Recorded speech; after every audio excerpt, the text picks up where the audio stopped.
Dr. Haji Ismail Mulindo okuva mu Ministry y'ebyenjigiriza avunaanyizibwa ku masomero okuviira ddala ku nnassale okutuuka ku matendekero aga waggulu asabye abasomesa ku mitendera egy'enjawulo okwettanira okusomesa abayizi essomo ly'amazina ne katemba erimanyiddwa nga Performing Arts nga bwe kirambikiddwa mu nnambika y'ebyensoma empya nga kyakuyamba okukulaakulanya ebitone byabwe. Tulina okubeerawo ne tulaba ki ekigenda mu maaso naye ekintu ekikulu mu kyo naddala mu biseera bino tulina okubeerawo lwaki nti abaana bano kye bakola ate kyekintu ekituufu minisitule kati gwe mulamwa gweriko bwe mubanga mumanyi obanga mujjuka bulungi nti twatandikawo competence based curriculum eyigiriza abaana competences nebawa skills nebawa ebintu ebyemikono ebintu bye basobola okufuna mu ssomero omwana ava mu ssomero ngasiga nti afuna first grade.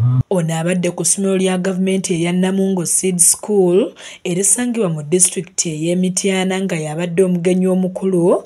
Abayizi mu ssomero lino babadde boolesa ebitone byabwe eby'enjawulo ng'akuutidde n'abazadde okweggyamu endowooza nti emirimu egy'omutwe n'ebitone byettanirwa ba misomo gy'alema. Mukadde waffe Ssaabagabo obubaka bwe bwatusibiridde mujje ku stage. Omukolo ogutandise na kusaba okulembeddwamu omulabirizi w'Emityana Dr. James Bukomeko Ssaalongo ngono yeekokkodde bannabyabufuzi abalowoozesa abazadde nti abayizi abali mu masomero ga gavumenti tebalina kusasula bisale bya mmere n'atabukira n'abazadde abeesuuliddeyo ogwa Naggamba mu kulabirira abaana baabwe. Okuddira abaana baffe tubateeke mu ssomero kubeera bubeezi lwaki ffe abagamba emitwalo ebiri esatu abaana banywa obungi bafune n'ebimu oba tufune n'abasomesa twongereko amaanyi lwaki ffe tukwatibwa radinooze wendi abaagala okunkwata wendi. Ng'omwami wa Kabaka akulembera eggombolola ya Ssaabagabo Ssekanyonyi Ssennabulya Barnabas asinzidde eno n'akuutira abantu b'abeeno okusimba emiti egy'ebibala mu maka gaabwe.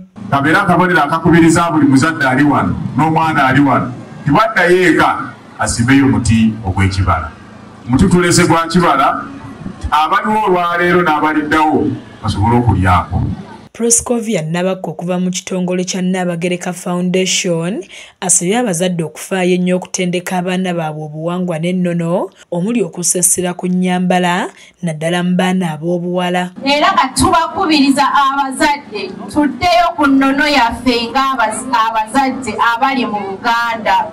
Bazadde bannange ennyambala oba tugendeko mu kisaakaate katono naye ate twayitako nnyo naye ebigambo bino njagala tubitwale. Flavia Nabisubi nga yakulira essomero lino akubiriza abazadde bulijjo okuzzanga mu baana baabwe essuubi n'okubawagira basobole okutumbula ebitone byabwe. Ensonga y'ekko kalikula yegenda okuyamba omwana ffe tulabye ku baana wano nga tayogera nnyo mu kibiina naye omusanga nga ate wano mu MDD ali very active, ali very creative, omusanga mu buli item. N'olwekyo tukubiriza abazadde mwongere okutumbula abaana ebitone byabwe mubazzeemu amaanyi essomero liba bititegese ebintu bwe biti abange temwesuyawo gwa Naggamba. Maria Monica Nakasumba, KSTV Agaleero.